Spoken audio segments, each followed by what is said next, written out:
Hello, all folks of nature. Today we have with us a lady whom I shall call Firebrand.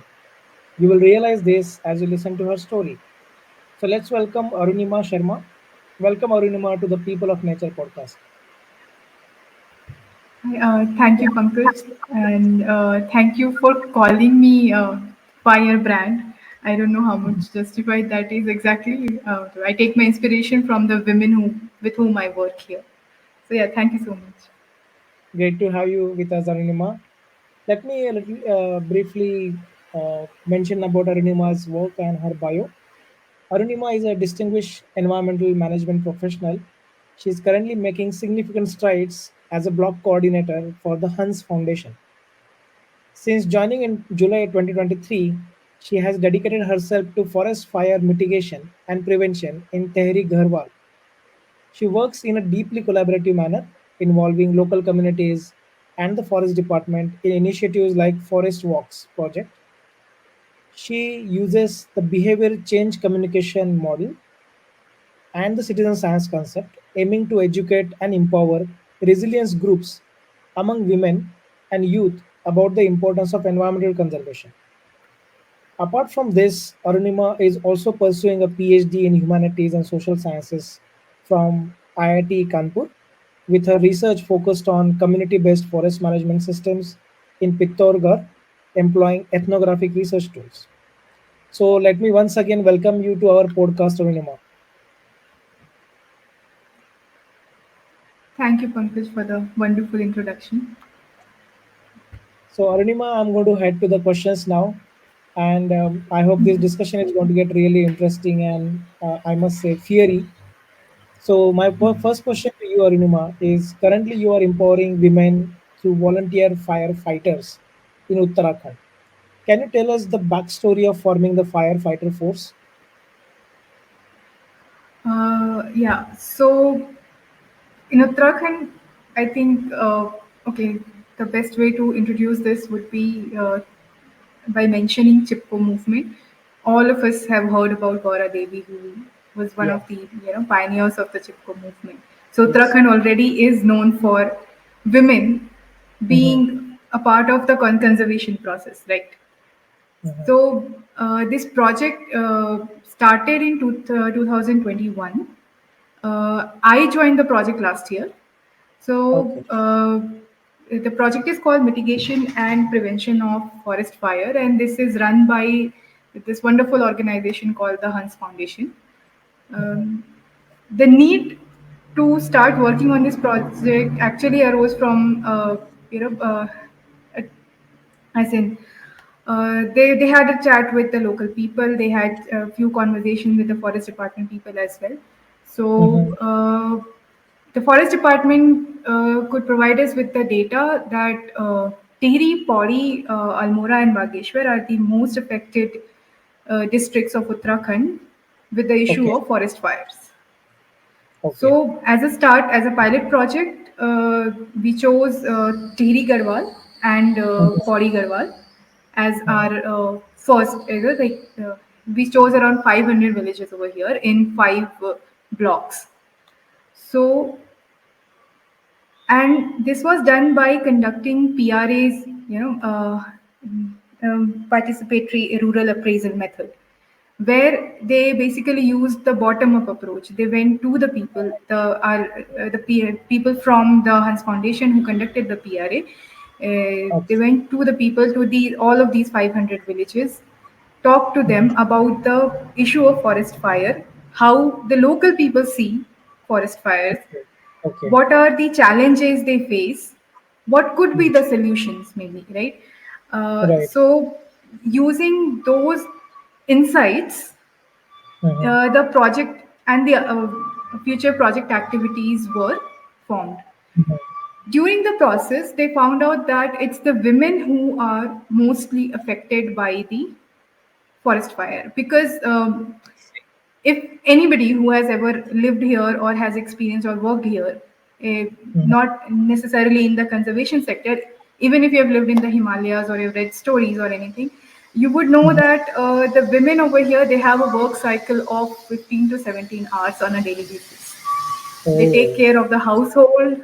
They go to the forests. They harvest NTFPs, non-timber forest products, with whatever is yeah. necessary, and they also go and cut grass. They Mm, take their cattle for grazing. They bring them back. They also, prepare food for the people in the house and also for the cattle. yeah. So Wow. basically, the economy over here is Mm, actually running on the backbones of, yeah. on women of the Himalayas.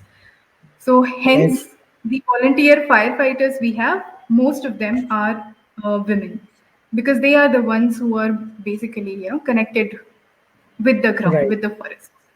So this is the brief story of Wow, how this started. that's really amazing. I mean, what amazes me more is the 500 villages. You know, the reach is to 500 Yeah, villages. That's a huge number as such, and reaching yeah. to all these villages in such a remote area is must be really challenging. So, Yes, and this actually last year we have included two more districts, Almora and Bageshwar. So we have added 500 villages more. So now, right now, there are wow, 1,000 villages we are working with. that's huge. Okay, yeah, that So, is sure. so, so working around this forest fires, I mean, it sounds really, though it sounds very amazing. At the same time, I guess it's dangerous also. But as you are mentioning, that it's also urgent, because so much of people are affected. So, how has been your experience in this regard? Oh, okay. When you talk about my experience over here, especially regarding forest fires, I can really like talk about all kinds of emotions over here, but I'm not going to Yeah. go into that part. Mhm. So I haven't really faced forest fire on the ground yet, because I'm privileged enough to be, a part of an organization where we have trained these women into tackling these issues. So Okay, by the time it comes to me or someone who is at a post above than me, they have already Mhm. managed everything. I see, I So the see. Okay. volunteer firefighters we were talking about, uh, Mm. we actually train them into how to mitigate forest fire. Okay, okay, Another thing to note in this process is the camaraderie among the women, not just the women, even the village people in as a whole. They really have that sense of community. So all of them, they gather together and go into the jungles, even if it's at night, and mostly it's at night, oh, and they take buckets of water, and they use their traditional practices as well as the modern equipments which have been provided to them by the Hans Foundation, and also, some also by the forest department. So they I see. utilize all of that. uh, Okay. Another thing to note over here is the communication system which takes Mhm. place in such moments. So Okay. the people over here, they have something called chowkidars, the fire Mhm. watchers. Okay. The work of this fire watcher is to uh, intimidate anybody, as in, sorry, to Yeah. basically inform the village people. Yeah. Where our volunteer firefighters come in, they also inform them, and all of Mhm. them inform the other community members of that particular village wherever the forest fire is taking place. They Okay. Some of them start their journey towards the forest. They have Mhm. already started on, going to mitigate the forest fire. Meanwhile, a few of them inform the forest department people, who also come by that time. So by the time forest department also reaches, uh, some of the work has already been done by the villagers. So that's actually a very good, what do you say, it's a Yeah. good communication system, and they manage it pretty well, like that. Wow. So yeah. That's amazing. I mean, they have a local firefighting team, Yes, and yes, that exactly. response to the incidents is very fast. That's just Yes, amazing. yes. Yeah. So, what do you think? What are the reasons why there is so much frequent fires in this area? Okay. So We have been hearing this a lot in the news, na? California floods, fire, and all of that, climate change, everything, Yeah, all of yeah, that we talk about. yeah. Um, in India, Mhm. most of the forest fire happens because of human error and not Okay, due to natural occurrences. okay, Even if I talk about natural occurrence of forest fire, that would be very rare, like 0.1% or something, and that would be by lightning. okay, Other than okay. that, the next reason, less likely reason, Mhm. is because of the human wildlife conflict. Especially, there is this big monkey problem in the Himalayas. Okay. So the common the Mhm. monkeys, they're basically making nuisance around the villages, especially near the forest fringe villages, and maybe Okay. what happens, they rub a stone together and a fire catches up. But Right. That's okay. human error is mostly important. matlab It's mostly responsible for causing the forest fire. That is, Okay. someone just unintentionally but Mhm. irresponsibly throws a Mhm. beedi or a cigarette, Oh, or see. yeah, or if we are going for camping, for example, the Mhm. tourists who are going there, they aren't aware of the challenges which are faced by the people, and Yeah. you think that maybe you have put down the fire, but there's still some spark left, and if you don't do that, so the campfires and all that also causes the forest fire. Burning of Okay. agricultural waste, burning of Mhm. agricultural wastes, especially in the forest fringe villages. By forest fringe villages, I mean the villages which are in the vicinity of the forest, as in 1 kilometer or 1.5 kilometer away from the forest. I So see. I see. when they burn their agricultural waste close to the forest, that also Mhm. causes. So for Oh, yeah, and a lot of times there is also intentional burning, as people say, that someone might, maybe someone has put some fire into the mhm. neighboring village, because that is also done for conservation purposes, according to people, actually. There is Okay. a wide misconception that uh, uh, the grass grows better if you burn it. Yeah. Then the newer grass grows, and it is better it's really good for the cattle, Yeah. to feed the cattle, right? So that also causes forest fires a lot of times, I see. and so yeah, these are the reasons basically. Okay. So it's primarily anthropogenic factors, not Yes. just the broader climatic factors you are talking about. Yeah, yeah. Okay. So Primarily anthropogenic factors. that just carelessness, I guess, of most of us. So in Yeah. such a case, do you think this environmental education would work? And have you conducted any projects regarding that? Yes, I personally feel that environmental education works in these areas, but it's a slow process, and we have Yeah. started working on it very recently, like 2 3 months ago, actually. So, Okay. so one thing that we need to know about the mountainous regions is, you must have heard about ghost villages. That there are so many Yeah. people who have left the mountains because of lack of opportunities and everything, which is Yeah. true. The livelihood options are very scarce over here. So if the youth doesn't see that much, Mhm. option over here, they move out. So the Right. people's dependence, the direct dependence on forests also decreases, because there aren't much people to depend on forests, right? So Right.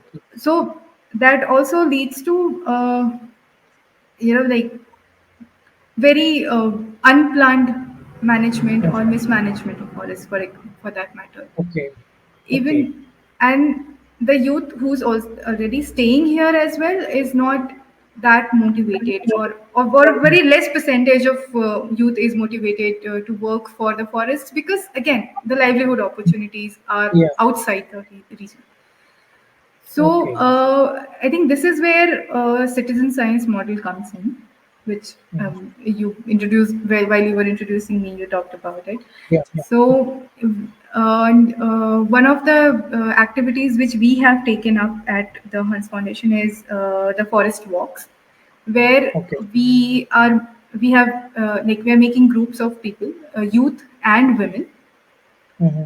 who will be trained and who are being trained about the forests, like what kind of flora and fauna is there, and how can they increase the livelihood opportunity over here by introducing ecotourism, for example. So for Okay. them to be able to do that, it will be necessary for them to be able to understand their environment better, right? Mm-hmm. So Right. and in that process environmental education comes in. So here schools and inter colleges and degree colleges over here, they also Mm-hmm. have nature groups or eco warrior Okay. groups, or whatever different kinds of such Mhm. names they have given. Yeah. So we are also like collaborating with these groups and with Okay. the forest department and with experts from the universities nearby, Right. so that we are able to impart correct Mm. factual Right. knowledge to the people, and in turn these people will also they'll like spread the knowledge to the other community members. Okay. So this is the plan which has started, and Okay. we are hoping that it brings the change we are hoping for. So, how has been the response, to this particular project? People have started responding positively to the project, Okay. not just for the environmental education part, but also for the part where we provide them with uh, trainings to how to mitigate for forest Okay. fire. For example, for our volunteer firefighters, we have these accidental insurance covers. Okay. Okay. So yeah, so in case of, and God Mhm. forbid Right. that happens to anybody, Yes. but in case of an accident, uh, Yeah. them or their family, they are given the entire compensation, whatever is possible. Okay. Uh, Another thing is that we are also focusing on connecting people with various government programs, which Forest Mhm. Department is also responding to in a very positive way. For example, Okay. very recently we have connected a few villages and there a few self-help groups which already work Mhm. in the villages, our volunteer firefighters included. We have Right. connected them to a compensation program which is being taken care of by the forest department, where Mhm. when these people are a part of the mitigation process and the prevention process, the department gives them rewards and Okay. compensation in case of fire. So Okay. yeah, like that, the response has been positive from the people, and we hope Mhm. that it becomes more and more positive in the future. Yeah. Great. So you're working closely with Forest Department and the State Disaster Response Force Office. Yes. So how important has their support been to your work? Okay. So as far as their support is concerned, I can talk about it in under two subheadings. First is with Mhm. providing the access to required data.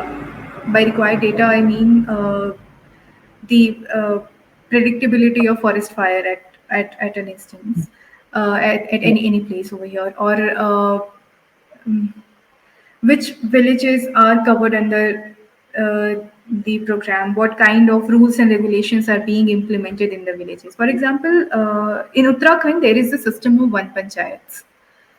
Okay. So, just like gram panchayats are there anywhere, Mhm. okay. Mhm.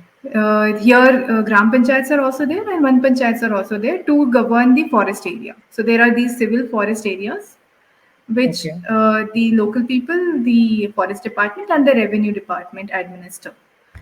Okay. Okay. So, so the forest department helps us into understanding and implementing those rules and regulations, Mhm. and it actually works two ways. We also work as a bridge between the department and the community people. Yeah. Right. So that way they have been helpful, because also as far as the awareness programs are considered, the forest department and the Hans Foundation along with the community people, we conduct these programs together, so Mhm. that see, the end goal is to conserve the area. The end goal is Yes. to reduce the incidences of forest fires. Right. Right. So to be, and all the three parties, whether it's the organization, the Hans Foundation, whether it's the forest department, or whether it's the community people, we are Right. all headed towards that only. Right. Right. So Yeah. in the past 2.5 years now around, we have been able to establish that system over here where we can work together. Right. Yeah. Yeah. So it's pretty And as far collaborative. as, yeah, it's pretty collaborative. As far as SDRF, that's the State Disaster Response Force, and District Disaster Management Authority are concerned, they're also a part of the response system. So in case of fire, Mhm. our volunteers are there, and who are informing not just the forest department, they're also informing the DDMA and Okay. SDRF response team. And Okay. also in the training process, the prevention part, basically in the training process, SDRF has been very helpful into training our volunteers for how Yeah. to rescue people in case of fire. Mhm. Yeah. Right. So that's, yeah. Okay. So during your previous studies, you have used remote sensing and GIS technology.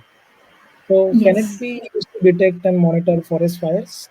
How has been your experience working with remote sensing GIS? Okay, so during my PhD process, I have actually used remote sensing and GIS to understand the land use, land cover, I was working in Pithoragarh at that time, Mm-hmm. and I utilized the this technology to understand how has the land use and land cover changed for around a 20-year span of time. Okay. Okay. So that is one thing for which remote Mm. sensing and GIS can be used.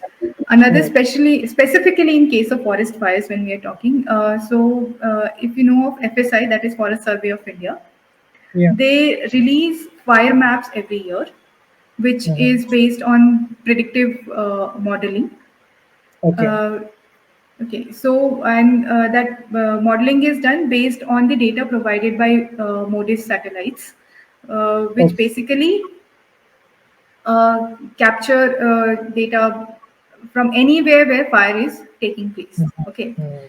Okay. so Okay. and as in uh, so they also have a warning system. FSI has a warning system which anybody can register to, and they send you SMS alerts about the forest fire happening in the real time. Okay. Okay. Now, yeah, but So, there is just one problem with that. For example, I mentioned that agricultural waste burning can also be one of the causes for yeah. forest fires, but it's not Right. necessarily every time the cause for forest fire, because if That's right. the community people are being cautious enough to Mm-hmm. burn the agricultural waste during morning time, so that they can look after Okay. the Yeah. place, and so that the fire doesn't spread and all of that. Right. Then what happens is the satellite just picks the radiation, that okay, fire, some kind Correct. of fire is happening, or maybe someone is camping somewhere, and it can pick up Right. that.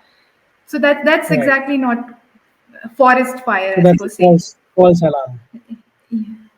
That can be a false alarm. Mm-hmm. To mitigate that, recently with Mussoorie Forest Division, the Hans Mm-hmm. Foundation and the Mussoorie Forest Division collaboratively, we have signed an MOU, and we have Mm-hmm. launched a forest fire app where Okay. our volunteers, the volunteer firefighters, they are Mm-hmm. registered on that app, Okay. and they will give us the real time information of where the forest fire is happening.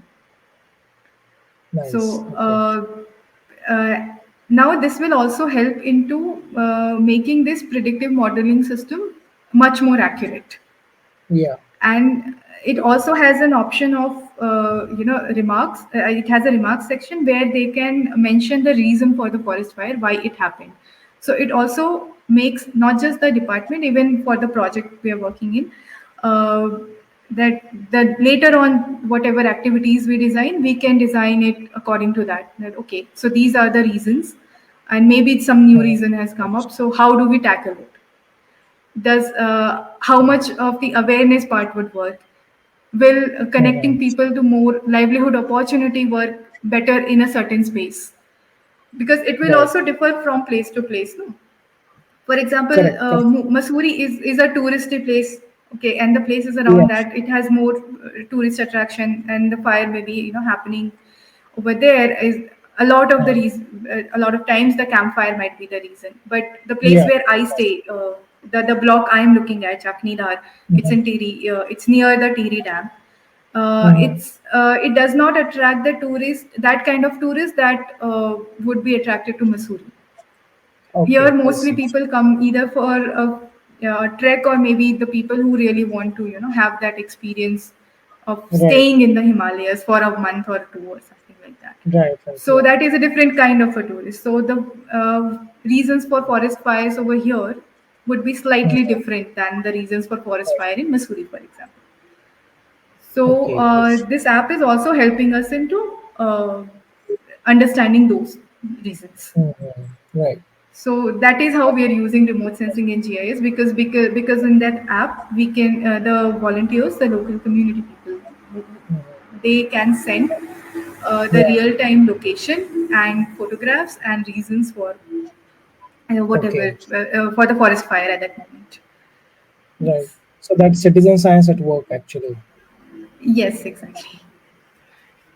So, with that, let me come to your PhD topic, which is again Yes. based on the role of community-based forest management system. So, can you tell us a little Yes. bit about that? Yes. I love to talk about it. Sorry. So, so my field area for my PhD is Pithoragar. Fieldwork is done. Thesis is also I've completed writing the thesis. Okay. Um, so basically, I'm trying to do a comparative analysis between two types of community-based forest management systems. Mm-hmm. One, as I mentioned earlier, one panchayats. Yeah. One panchayats are a system of community-based forest management which is run by the state and by the people collectively. Okay. Yeah. Another kind of CBFM which I'm studying is sacred groves. So sacred Ah, groves are basically patches of forests which are devoted to some deity. yes. Yeah. So, but these patches are managed only by the community. Right. Yeah. Okay. So Mhm. that's the basic difference between the Yeah. two Yeah. types. Yes. Yeah. And both kinds of forest management systems are important. In they should exist they should coexist, basically. Let's say Yeah. they should coexist. One interesting point about it is, so my research is in Kumaon Himalaya. I'm working right now in Garhwal Himalayas. So the Mhm. system of sacred groves you would find more in Kumaon Himalayas than in Garhwal. Okay. Uh, Okay. and so the interesting part about it is how religion and religious belief systems are used to conserve forests. Yeah. So basically, the local people, they have their Mm. own traditional knowledge systems to assess how healthy is the forest. But we Okay. do have that, so-called modern Uh-huh. formal education system for Yeah. the knowledge, but Yes. Yes. what actually works on ground is a balance between both kinds of systems, both kinds of knowledge systems. So Uh-huh. the this is where one panchayats come in. The people from one panchayat mostly, and some elderly people who are the respected people of the village. Mhm. Yeah. They go to the forests. They assess the health of the forest. Okay. How much vegetation has been lost.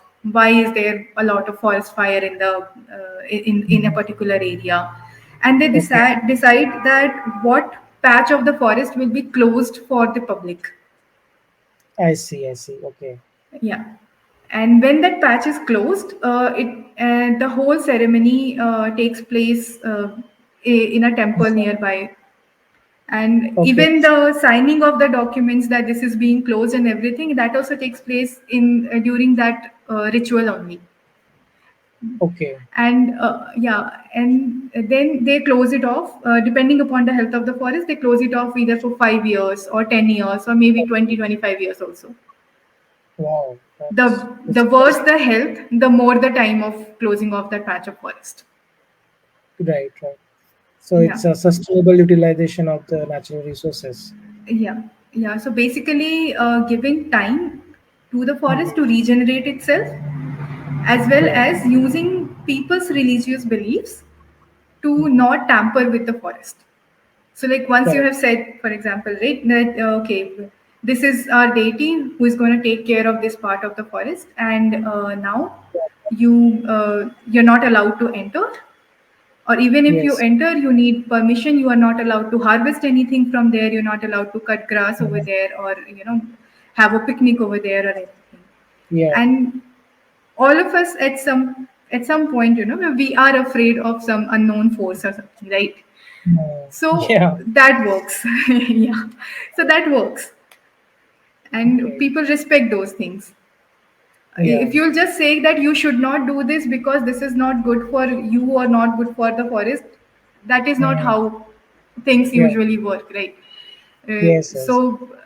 So the rule or law enforcement body over here is the deity, Yeah. and how much belief they have in the deity. So that's Right. interesting. But meanwhile, the one panchayats also make sure that there is definitely a patch of forest which can be available to the people, or else how will they survive? Right. Right. Yeah.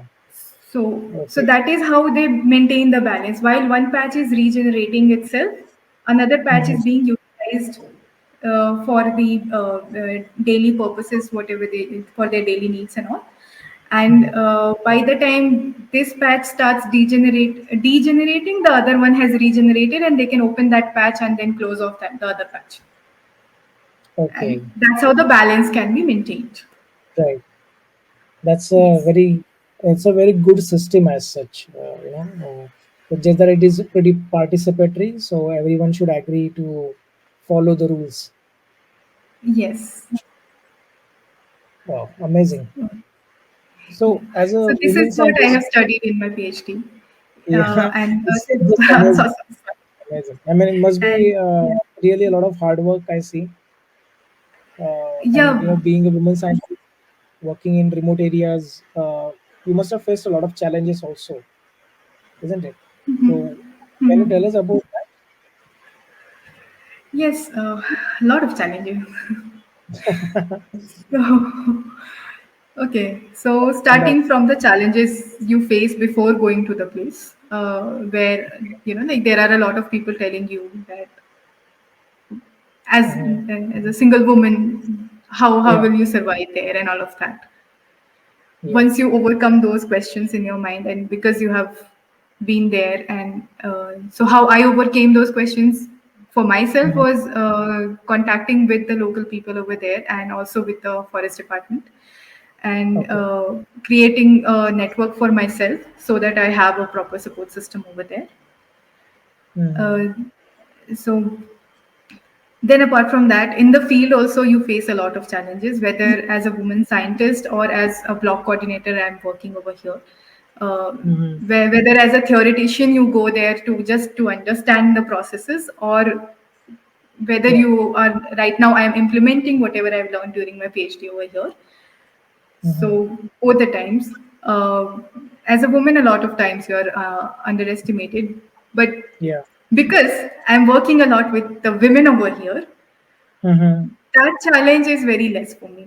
As in, the women are very respectful because, again, there is a sense of female camaraderie where they Mhm. understand how any of us would be, Right. maybe underestimated, or how the different kinds of challenges, safety or anything which we might face. And Right. especially women over here, they have come together and they come together for you. Um, Nice. Another thing is also to gain that authority that you listen to me. Mm-hmm. That Right. becomes a little difficult when you're a woman, especially in a place where you don't belong to. As in, I am from plains, Right. so that becomes a challenge Mm. because it at first it becomes difficult for me to make people understand. "Ki, okay, I can survive in the Himalayas. It's not a problem for me. I can learn." Yeah. But once you show that to them, people are very receptive and very accepting over here, and Right. yeah, they actually teach you how to survive in the in these mountainous regions. Uh, One of the challenges which biggest challenges which I would say I have faced is when I did not come exactly with a very moral high ground or anything, Mm-hmm. but sometimes we think that because we have the formal education, so we know a lot. Even Yeah. though we think that we have to learn from the local people, but we don't know in the subconscious mind somewhere we Mm-hmm. have that कि, okay मैंने तो ये पढ़ाई की है, so I have this degree or whatever, so I know this. Oh yes, I know this. Right. But uh, to be able to survive in an environment like this, where even for the nearest medical facility, you have to, like travel a Mm. lot. At least you Yeah. have to go travel for an hour or so. Right. Uh, the primary healthcare centers in the villages, they do not have all the facilities. Right. So to be able to stay healthy and whatever whatnot, and to be able to, even if I'm getting hurt or whatever over here, to be able to learn all of that, you have to learn the local ways of living. Yeah. Yeah, Right. so that is another challenge. As far Mm-hmm. as safety is concerned, I feel much safer in Himalayas than in the plains. Sorry, a Mo- controversial statement, you can maybe mountains. uh, Mountains. Cardio. no, no, but Amazing. still, there are a lot. There are gender issues, of course. When Yeah. you interact with, especially with male figures in powerful positions, it's much more difficult to gain their confidence than to gain women's confidence. I see. I see. So, Okay. uh, and they're also right in at certain times, like they're right, because why would somebody give an access to their village to a complete stranger, right? Yeah. So but being a woman, even which maybe as a man, if you go, you will be able to break that barrier with the man much more easily. Perhaps. But being I a don't think woman, so. I need Yeah, but yeah. no, no, Yeah. maybe Perhaps. like, there's certain aspects of gender, you understand, right? So, Yeah. Right. but for that, a lot of times I have to go through the other way, matlab, through the kitchen. Correct. But that's also good for me because Right. Right. there are mostly these are women who are working in the field. Uh, Yeah. to be able to understand the issues and the challenges which are being faced by the women, and how can we, all of us, we can come up with different kinds of solutions for these issues and challenges. It's Right. very much necessary to understand them. So Yeah. my gender actually gives me access to the kitchen, Mm-hmm. Right. and that is where most of the talk happens. Correct. Correct. Correct. Yeah. So That is that's why, inside. yeah, insiders information. Yeah. So so Great. that has actually worked in my favor in that way. Yeah. uh, Oh wow. I never yeah. never thought of this actually. This is important and this is something new for me. Oh, I'm glad Yeah. I could introduce you to this. Okay. No, Oh. no. Because there are different kinds of problems you're able Mhm. to discuss with a woman more than with Yeah. someone from another gender, right? As a woman, you Yeah. can Yeah. discuss with them. So Correct. yeah, yeah. So and also as an ethnographer, I think that is Mhm. something I have learned because I'm living with the people. I was living with the people even during my PhD fieldwork, Yeah. and right now also, even though right now I have my place, but I go to the field and stay with the people. Mhm. and that is how we gain insight into the problems. Right. For a very simple thing, for example, I can say that women, these women, they were talking about how the forest fire happens, and Mhm. maybe there are platforms where they're not able to put up their whatever they want to say, their voice, right? Right. So during our training programs, we provided them with that platform where they were Okay. able to put their opinions and their issues and challenge in front of the forest department people, and the Mhm. department people were able to address those challenges. And then the three of us, the three parties, we came together and we could find a solution for that. Okay, I see. I so see. if the communication system maybe can be improved in a certain way, then we can work more efficiently. Right. Yeah. Okay. And then again, that is the insight which wasn't exactly coming from men for me, because it's Mhm. mostly the women who go into the forests, Yeah. and they are the ones who are facing key. They would say things like, "This is the Mhm. time when you can see the leopard, so we can't go at that particular time." Right. And Okay. we another yeah, that's also one of the reasons why forest fire happens, because they to reduce the human wildlife conflict, they actually Okay. like burn certain parts of the forest, not exactly Yes. the forest, they basically burn the boundary areas so that Uh-huh. the leopard or the monkeys, they don't enter the villages. Right. Right. Yeah. Okay. Yeah. So Interesting. Wow. yeah. So I'm coming to my last question, Arunima, and Yeah. this is a bit of a philosophical question to you. So, so do you believe in conservation optimism? What's your philosophy about it? Oh, that this is actually a very interesting question. So, conservation optimism, I feel, is important because Mhm. specifically when we talk about bringing forward the stories, Mhm. the different ways in which people are working towards conservation and the different issues with whatever. Mhm. But I feel that there is also a need to understand that those stories don't need to be replicated as it is. Yeah. The stories can be used as a reference point. Mhm. uh, for example, if we are doing plantation on a certain patch over here, and that has worked for this area, and Right. also for Right. this Himalayan area, okay, Yes.